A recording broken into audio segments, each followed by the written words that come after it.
Senhor, nós queremos te louvar, exaltar o teu nome, porque tu és Deus, porque a tua fidelidade dura para sempre, porque podemos buscar a cada momento a ti o aconchego, o abraço, o carinho. Pai Santo, temos somente a ti onde nos refugiar. Não podemos confiar em homens, não confiamos em sistemas, não confiamos em estruturas ou organizações humanas, mas confiamos em ti. E se estamos de pé, é porque tu tens sido misericordioso com cada um de nós. Toma as nossas vidas, Senhor. Toma aqueles que estão participando desta live, aqueles que ainda irão participar. Toma cada um de nós na tua presença. Em nome de Jesus. Eu queria que nós dessemos um pulo lá no livro de Isaías. Isaías capítulo 9. O livro de Isaías é um livro profético do Velho Testamento. Isaías é conhecido como o profeta messiânico. Se você olhar o livro de Isaías, ele tem 66 capítulos, que são exatamente a mesma quantidade dos livros da Bíblia, 66 livros. E é, dentre todos os profetas do Velho Testamento, o que mais falou e com mais detalhes sobre Jesus. Por isso ele é chamado de o profeta messiânico, porque através dele nós temos aprendido muitas coisas que o Senhor previu, profetizou e foram realizados em Jesus. Amém? Dá uma olhada lá, Isaías capítulo 9, versículo 6. Isaías capítulo 9, versículos 6 e 7. Diz assim a palavra: porque um menino nos nasceu, um filho se nos deu. O governo está sobre os seus ombros, e o seu nome será Maravilhoso Conselheiro, Deus Forte, Pai da Eternidade, Príncipe da Paz. Para que se aumente o seu governo, e venha a paz sem fim sobre o trono de Davi, e sobre o seu reino, para o estabelecer e o firmar mediante o juízo e justiça, desde agora e para sempre. O zelo do Senhor dos Exércitos fará isso. Presta atenção, essa palavra profética de Isaías, que viveu mais de 500 anos, em torno de 500 anos antes de Jesus, ele já profetizava sobre o nascimento de Jesus. E essa profecia de Isaías não é só para Jesus, mas é para nós, porque lá no final ele diz assim, né? Desde agora e para sempre. Para sempre quer dizer eternamente. E essa palavra profética é tremenda. E eu queria que nós estudássemos um pouquinho sobre cada detalhe do que fala aqui. Primeiro diz assim, porque um menino nos nasceu. Essa palavra é muito importante porque Jesus, quando veio, ele tinha que vir como homem, ele não poderia vir como um espírito, ele não poderia vir como um anjo, mas ele tinha que vir como homem. Por quê? Porque somente um homem, a semente da mulher, poderia pisar a cabeça de Satanás e derrotá-lo. Porque lá no Jardim do Éden o Senhor profetizou para Eva, para Adão, dizendo, né? Virá aquele que vai morder, virá aquele que vai pisar a cabeça da serpente. Ou seja, da mulher sairia uma semente que iria pisar a cabeça da serpente. Então, desde o Éden, o nascimento de Jesus era previsto como sendo uma semente da mulher. Por isso fala, um menino nos nasceu. Um menino porque ele não nasceu adulto, ele nasceu criança, nasceu bebê, teve todo o processo de crescimento, teve todo o processo de infância, adolescência, para quando chegou aos 30 anos, então ele começa o seu ministério. E 30 anos é algo especial. Por que não 29? Por que não 35? Porque 30 anos era a idade que um sacerdote no povo de Israel começava o seu ministério. E Jesus veio para cumprir toda a lei. Ele veio como sacerdote, como sumo sacerdote. Então ele só poderia começar o seu ministério aos 30 anos, ou seja, no tempo em que no tempo em que o sacerdote começava o seu ministério, Jesus começou o seu ministério. Então ele nasceu, cresceu, a idade de criança, adolescente, jovem, na idade adulta. Então ele vem e começa o seu ministério. Por isso fala, um menino nos nasceu. Ou seja, ele iria passar por toda essa fase disso. Um filho se nos deu. Porque Jesus vem como homem, menino, e vem como Deus, filho de Deus. Então essa frase inicial dessa profecia de Isaías mostra exatamente os dois aspectos de Jesus. Jesus é homem, 100%, e Jesus é Deus 100%. Por isso fala, um menino nos nasceu e um filho se nos deu. Filho de Maria, filho de uma mulher, sim, mas acima de tudo, filho de Deus. E como filho de Deus, Deus. Porque nós herdamos as características do Pai. Então Jesus também era Deus. E aí começa a dizer sobre o ministério dele. O governo está sobre seus ombros. Ou seja, toda a autoridade está sobre Jesus. Na última palavra de Jesus aos seus discípulos, lá em Mateus 28, ele diz assim: é-me dada toda a autoridade nos céus e na terra. Por isso, ide por todo mundo pregar o evangelho. Então, sobre Jesus está toda a autoridade, que diz o governo, não diz um governo. Não era o governo do povo de Israel, não era o governo sobre a igreja, mas é o governo sobre o mundo. Jesus tem autoridade sobre todo mundo e ele jamais perdeu a autoridade. Talvez nós hoje estejamos pensando, será que o Senhor perdeu a autoridade, o Senhor perdeu o controle, tantas coisas acontecendo, desmando na política, uma justiça completamente corrompida, ninguém confia mais nas suas etapas do judiciário, nem na primeira instância, até no Supremo Tribunal, ninguém acredita mais porque estão rasgando as leis, rasgando a Constituição. Hoje se vota, se julga, né, dá um voto, dá um veredito a partir das pessoas. Se é para fulano, então o entendimento é esse, é para Beltrano, o entendimento é aquele. Nas finanças, todo momento ouvimos falar de governantes presos, né? Aqui no Rio de Janeiro quase sempre tem um governante preso. Eu ainda não sei se é porque os políticos daqui são mais corruptos ou porque a polícia daqui é mais competente. Eu creio que isso, porque no Brasil inteiro temos uma corrupção muito forte no governo, né? E agora essa pandemia, nós não sabemos se podemos sair de casa, se vamos poder nos reunir, e a gente fica pensando, será que Deus não perdeu o controle? Presta atenção, querido. Jesus nunca perdeu o controle. Deus nunca perdeu o controle, porque diz que o governo está sobre os seus ombros. Não está no ombro de ninguém. Não está no ombro de pessoas que assumem o poder, de pessoas que foram eleitas ou que por alguma razão estão governando. Não, não. Jesus tem todo o poder. O governo está é presente. O governo está sobre os seus ombros. Nunca Jesus perdeu o controle. E aí vem algumas características de Jesus, porque quando fala o seu nome será, biblicamente o nome sempre representava a pessoa, né? As características da pessoa. Você sabe que Jacó, por exemplo, era um enganador. Depois, quando o Senhor o transforma, ele passa a ser Israel, príncipe de Deus. Então, os nomes, biblicamente dizendo, representam a característica daquela pessoa. E aqui fala de 4 características de Jesus. A primeira, maravilhoso conselheiro.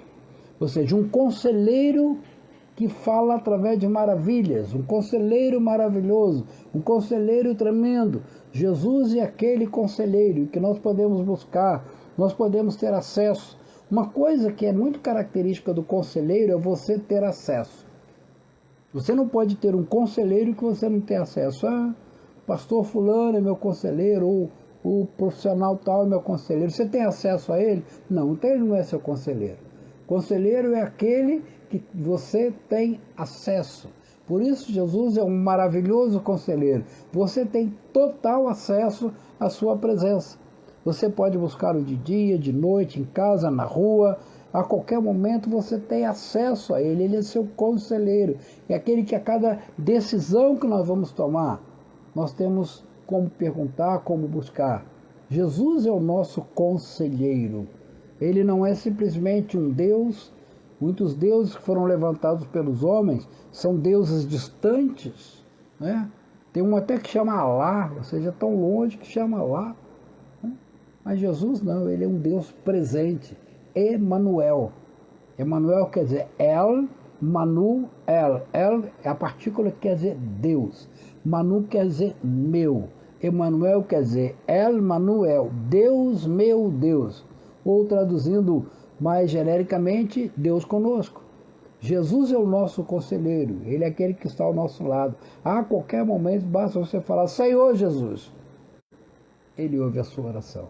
Tem misericórdia, Jesus, Ele ouve a sua oração. Então a primeira coisa que fala de Jesus é maravilhoso conselheiro, ou seja, Ele está perto de nós, mas ao mesmo tempo Ele é Deus forte. Presta atenção, muitos deuses criados pelo homem podem ser considerados como Deus forte, né? Deus poderoso, Deus do trovão, Deus da chuva, Deus da montanha. O homem tem uma facilidade muito grande de pegar uma coisa natural, pegar algo da natureza, uma força da natureza e atribuir aquela força da natureza a uma entidade divina. E nós sabemos que quem é poderoso é o Senhor. A segunda característica apresentada de Jesus aqui é Deus forte. Mas presta atenção, se ele fosse só um Deus forte, distante, não seria útil para nós. O que adianta ter um Deus forte se você não tem contato com ele? Por isso que ele primeiro aparece como conselheiro e depois Deus forte. Porque ele é forte, é poderoso, mas eu tenho acesso a ele através de Jesus. Tendo Deus outrora falado pelos profetas, hoje nos fala em Jesus.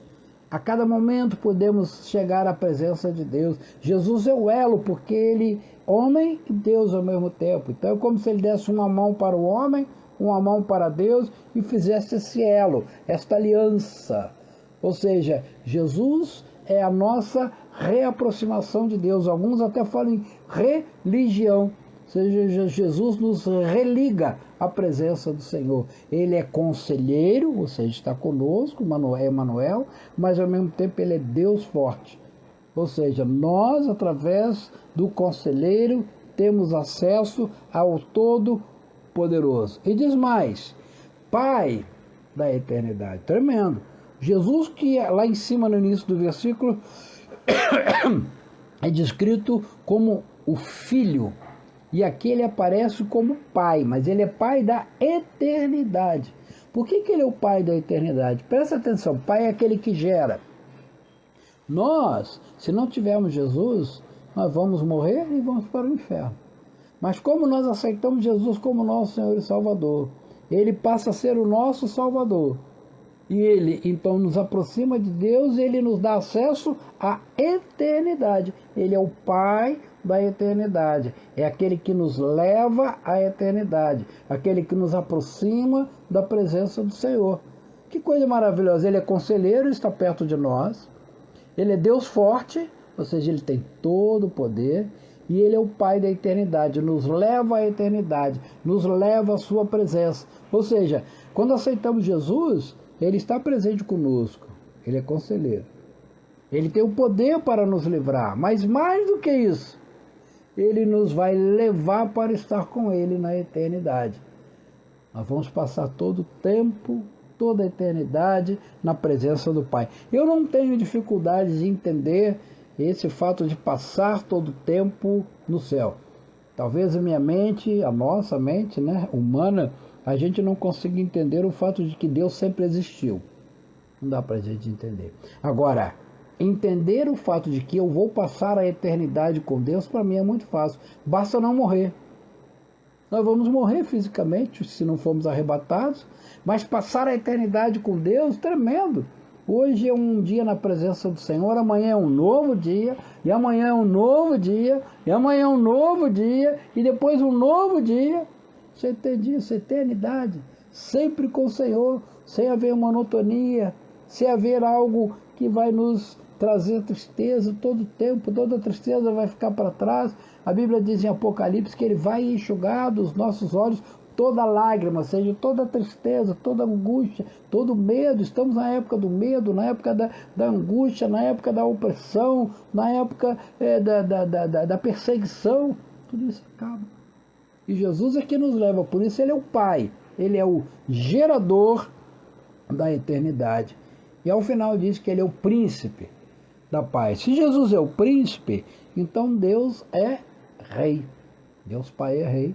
Jesus é príncipe, e como nós somos co-herdeiros, ou seja, quando nós aceitamos Jesus, Ele não é só aquele que nos salva, mas Ele nos dá filiação.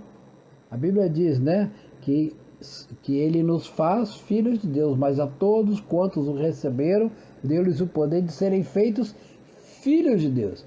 Então Jesus é o primogênito, é o primeiro. E nós somos primogênitos com ele, ou seja, entramos na mesma bênção. E ele é o príncipe da paz. Talvez essa palavra hoje seja uma palavra mais que nós mais temos ansiedade em tê-la, né? Mais buscar a paz. Hoje nós não temos paz, o mundo não tem paz. Não há guerras, grandes guerras, Primeira, Segunda Guerra Mundial, né? Na verdade, alguns dizem que nós estamos na Terceira Guerra Mundial, vai ser uma guerra cibernética, né? Mas hoje, nós estamos numa guerra. Nós precisamos de paz. Paz para comprar, paz para viver, paz para ir para a escola, paz para ir trabalhar. Mas Jesus é o príncipe da paz. Ou seja, ele nos traz um reino de paz. Ele nos leva ao seu reino. E aí a coisa é tremenda, porque ele é nosso conselheiro, está perto de nós. Ele é Deus forte, tem toda a autoridade. Ele é o Pai da eternidade, nos leva para a eternidade. Essa é uma eternidade de paz. Não é uma eternidade de morte, como será no inferno. Mas é uma... Perdão, mas é uma eternidade de paz. Esse é Jesus, aquele que nasceu, aquele que está na presença do Senhor, que está sentado à direita de Deus, né? E que nos dá acesso. E lá no versículo 7 diz, complementando, para que se aumente o seu governo e venha paz sem fim sobre o trono de Davi. Pastor, mas então essa é uma palavra lá para Israel, não. Porque quando nós aceitamos Jesus, a Bíblia diz que nós nos revestimos de Cristo. E se revestimos de Cristo, nós agora temos a natureza de Cristo, a natureza davídica também, de Davi. Ou seja, que diz que e o seu trono, para que venha paz sem fim sobre o trono de Davi, e sobre o seu reino, para estabelecer e o firmar mediante juízo e justiça, desde agora e para sempre. Queridos, eu tenho buscado muito do Senhor sobre esse tempo que nós estamos vivendo. Tenho estudado, tenho ouvido palavras. Ontem nós participamos do culto de agradecimento da missão Shekinah, e lá foi publicado uma palavra do apóstolo Rony Chaves. Nós vamos publicar aqui também na página da igreja do Facebook, né? Nessa palavra ele fala sobre algo que Deus deu para o seu coração para esse próximo ano de 2021. Ele chama de guia profética. E tanta coisa que Deus está falando ali, que tem falado ao nosso coração. Eu creio, queridos, que o Senhor está dando linha. Está dando linha. Está deixando as pessoas, está deixando aqueles que não são servos de Deus se aprofundarem cada vez mais no pecado. E a Bíblia diz, aqueles que pecam vão cada vez mais pecar. E aqueles que são santos vão cada vez mais se santificar. Nós estamos num tempo de separação, de distinção, de distinguir quem é santo e busca a santidade, está buscando a Deus, e quem é pecador está cada vez mais se sujando, se lameando com o pecado. Eu creio que Deus está deixando a coisa acontecer. Lá na parábola do joio, né? Os discípulos falam, vamos arrancar o joio. Jesus fala, não, calma, espera. Vamos esperar os frutos, porque pelos frutos os conhecereis. E na hora da colheita vai separar o que é trigo, o que é joio. Nós estamos caminhando para isso, querido. Nós estamos caminhando para essa separação. E a palavra que eu tenho no meu coração, que eu quero compartilhar com você, é exatamente essa. Se você é santo, se você tem buscado a santidade ao Senhor, santifique-se cada vez mais. Busque cada vez mais a palavra do Senhor. Não é tempo de brincadeira, não é tempo de ficar em cima do muro, não é tempo de buscar ao Senhor só de uma forma superficial, não é tempo de andar de jet ski na palavra, mas ao contrário, é tempo de mergulhar na palavra. Santifique-se cada vez mais, santifique-se cada vez mais, porque o Senhor virá, diz aqui, e firmar mediante o juízo e a justiça. O juízo do Senhor virá. Não sei se hoje, não sei se semana que vem, não sei se o ano que vem, mas eu tenho certeza que o juízo do Senhor virá.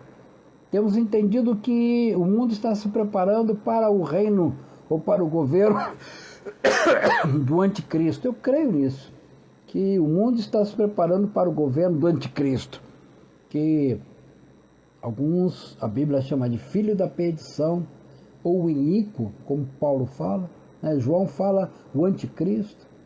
E eu creio nisso, absolutamente creio nisso. Só que esse governo vai durar 7 anos. Só 7 anos. Depois Jesus virá e vai lançar o anticristo. Perdão. Vai lançar o anticristo, o falso profeta, os seus seguidores, mais adiante Satanás, a morte, o inferno, vai lançar no lago de fogo e enxofre. E nós reinaremos com o Senhor pela eternidade, porque Jesus é o Pai da eternidade. Se a coisa não está dando certo, é porque não chegou ao final.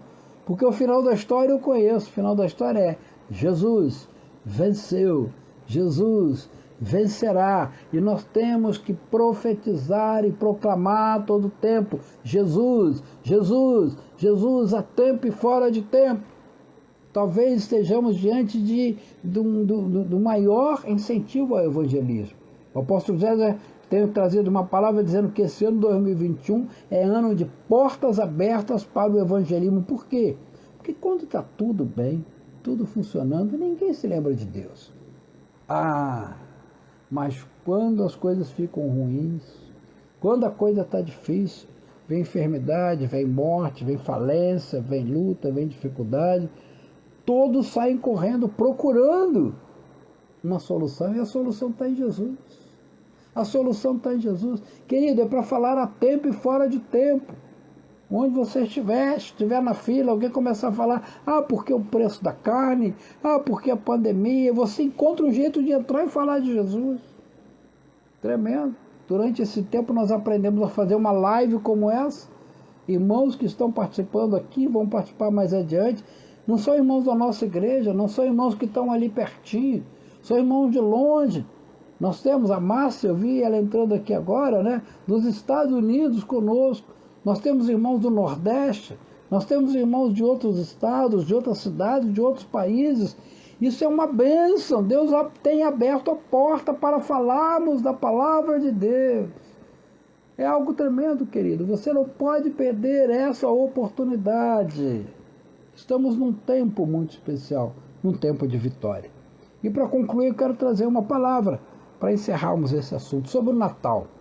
Alguns, durante muito tempo, defenderam de que nós não podemos comemorar o Natal, porque, afinal de contas, o Natal foi uma festa pagã, foi uma festa que era a Saturnália, que era o tempo onde se comemorava o Deus Sol. Foi, é verdade, quem estudou história foi. Mas hoje é a única data em todo o calendário ocidental onde as pessoas param para comemorar o nascimento de Jesus. Até quem não crê em Jesus reúne a família. Por quê? É Natal. E você acha que nós vamos perder a oportunidade de falar de Jesus numa oportunidade, numa data como essa? Não. Jesus não nasceu dia 25 de dezembro, certamente. Porque 25 de dezembro, Israel é calor, né? E Jesus nasceu numa época de frio, ou ao contrário. Desculpa, em dezembro em Israel é muita neve, muito frio. Jesus não nasceu numa época de frio, nasceu numa época onde José e Maria podiam ir caminhando, não é? Mas eu tenho certeza que, independente da data, nós temos que aproveitar essa oportunidade para exaltar o nome de Jesus, porque ele nasceu, ele viveu, ele está à direita de Deus, está por nós. Que oportunidade é essa de falarmos? Temos aqui o irmão Eliseu lá de Natal, seja bem-vindo, irmão. Várias cidades. Eu louvo o Senhor porque você lá em Natal, lá nos Estados Unidos, lá no Sul, lá no Nordeste, onde você estiver, querido, aproveite a oportunidade para falar de Jesus. Mande uma mensagem, WhatsApp, Facebook, Message, Instagram e e-mail, eu sei lá qual a rede social que você usa, né? Pega o telefone e ligue para as pessoas. Olha, estou te ligando porque este é um momento de alegria para mim. É um momento de gratidão. Eu estou grato a Deus por tudo que Ele tem me feito. Me livrou de algumas coisas e não me livrou de outras, mas Deus está comigo. Então eu estou te ligando, querido, porque eu estou muito feliz, estou grato pelo que Deus está fazendo. Grato porque Jesus é o dono da minha vida. E eu quero te falar e aproveitar a oportunidade de dizer que Jesus também pode fazer isso na tua vida. Eu quero te fazer esse desafio. Eu quero fazer esse desafio. Quem sabe hoje é dia 22, você tem 23, 24, 25, talvez dia 26, né? Em alguns lugares como São Paulo já foi decretado o lockdown depois do dia 25, claro, porque 22, 23, 24 tem que deixar o pessoal comprar e gastar dinheiro, né? Então a partir de 25 foi decretado o lockdown em São Paulo. Eu acredito que por aqui também vai acontecer alguma coisa. Você vai ter que ficar preso dentro de casa, mas o seu telefone está funcionando, a sua internet está funcionando, a sua rede social está funcionando. Então senta diante do computador e gaste tempo, mandando mensagens. Quem sabe tem algumas figurinhas bonitas para você mandar. Ou escreva mesmo. Você pode escrever um texto, pegar aquele texto e sair multiplicando, dizendo: eu quero agradecer o Senhor por tudo que Ele me tem feito nesses dias. Eu quero agradecer o Senhor porque Ele me tem guardado. Eu quero agradecer ao Senhor porque Ele está quebrando todas as estruturas. Tudo que se confiava, ninguém confia mais. Não se confia na imprensa, não se confia no governo, não se confia na justiça, não se confia, não tem mais nada no mundo que você possa confiar. O único que nós podemos confiar é Jesus, porque Ele nunca vai nos decepcionar. Então eu quero te fazer um desafio. 22 é hoje, dá tempo ainda, 23, 24, 25, 26. Se quiser pode avançar, mande um e-mail. Mande uma mensagem no WhatsApp, Facebook, ou seja, a rede social que você usa. Pega o telefone, pega os seus contatos e ora antes, busca do Senhor, pega os seus contatos e vai vendo. Vou falar para esse é meu colega do trabalho, vou mandar uma mensagem para ele. Esse é meu parente, vou mandar uma mensagem para ele. Esse é alguém que eu nem sei direito quem é. Sabe, há pessoas que eu vejo no Facebook que tem 1.000, 2.000, 3.000 seguidores, querido. Se você nesse Natal aproveitar a oportunidade, uma data que está no calendário e falar com 2.000 pessoas, com 1.000 pessoas, manda uma mensagem, posta uma mensagem, mas além de postar, pega, manda para as pessoas individualmente, porque as pessoas gostam de receber uma palavra particular. Então eu quero te fazer esse desafio. Você do Ministério Terra Santa, já não é um desafio, é uma convocação para que você possa entrar em contato com os seus seguidores, aqueles que se relacionam com você. E aproveite essa data, porque Jesus nasceu. Quando nasce uma criança, a família fica tão feliz, né? Sei de irmãos que estão esperando uma criança tão feliz. Quando descobre o sexo, né? O Davi está chegando lá para Tainá, o Elídio, né? Descobre o sexo, todo mundo fica feliz. Não é? Na data do nascimento é tão marcante, tão alegre, que a gente repete essa alegria ao longo do ano. Então, se estás comemorando o nascimento de Jesus, querido, se alegre na presença do Senhor. Dê presentes, não é? Procura uma pessoa que você não tem um contato grande, fala: olha, eu vim aqui trazer um presentinho para você, porque eu me alegro tanto com Jesus, que Ele não só nasceu lá 2.000 anos atrás, mas Ele nasceu no meu coração. Aproveite oportunidades. Quero fazer um desafio. O Ministério Terra Santa, uma convocação. Aproveite esta data de Natal para que você possa, em nome de Jesus, fazer com que Jesus possa nascer em muitos corações. E quem sabe também que Jesus possa reviver em muitos corações. Algumas pessoas, por causa da pandemia ou de outras razões, eu não creio que seja questão da pandemia, é mais algo que derrubou as pessoas, né? Muitos estão afastados do Senhor, desanimados, mesmo tendo a oportunidade de ir à igreja, não vão mais. Querido, é o momento de fazer com que Jesus venha renascer, com que Jesus venha nascer de novo nos corações. Porque um menino nos nasceu, um filho se nos deu, o governo está sobre os seus ombros e o seu nome será Maravilhoso Conselheiro, Deus Forte, Pai da Eternidade, Príncipe da Paz. Esse é o meu Jesus. Esse é o Jesus que tem transformado a minha vida. Esse é o meu Jesus que tem feito grandes coisas. Então você tem esse desafio para, nesse período até o Natal ou um pouquinho depois, falar de Jesus para aqueles que estão te ouvindo. Amém? Quero te abençoar, querido. Quero agradecer e louvar o Senhor pela tua vida. Você que está conosco agora ao vivo nessa live, você que depois vai assistir também, eu quero louvar o Senhor pela tua vida e quero liberar uma unção para este tempo de alegria, esse tempo de agradecimento. Não é tempo de murmuração, não é tempo de chorar as perdas, mas é tempo de agradecer. Nós fizemos um banner lá na igreja, no quadro mural que nós temos, e o foco é agradecimento, gratidão pelo que Deus tem feito. Amém? Vamos orar. Senhor, eu quero te louvar por essa oportunidade que temos de compartilhar a tua palavra, por essa oportunidade que temos de estar, mesmo à distância, reunidos com a tua igreja em torno da cruz, Senhor, porque o que nos une é a cruz, aquela vitória que tu alcançaste ali de derrotar a morte e ressuscitar. Eu quero te louvar, ó Deus, ó Senhor, porque tu enviaste o teu Filho Jesus, que veio, nasceu, viveu como um de nós, sofreu todas as perseguições, sofreu as tentações, mas não sucumbiu, Senhor, ao contrário, venceu. Te louvamos. Nosso coração está em gratidão por tantas coisas que tu tens feito. Eu quero liberar uma unção agora sobre a vida de cada um que está ao vivo ou depois assistindo essa palavra. Eu quero liberar uma unção de gratidão, uma unção de alegria, uma unção de amor, para que possamos aproveitar essa oportunidade para levar a tantos que estão ao nosso redor, nossos seguidores das redes sociais, para que possamos levar a eles a palavra de que Jesus é o Salvador da minha vida e Ele pode te salvar também. Receba esta unção, receba essa bênção sobre a tua vida. Amém, querido? Deus te abençoe. Alegria muito grande de estarmos juntos. Louvado seja o nome do Senhor e que o Senhor esteja com você nesse tempo. Amém? Eu te abençoe em nome de Jesus.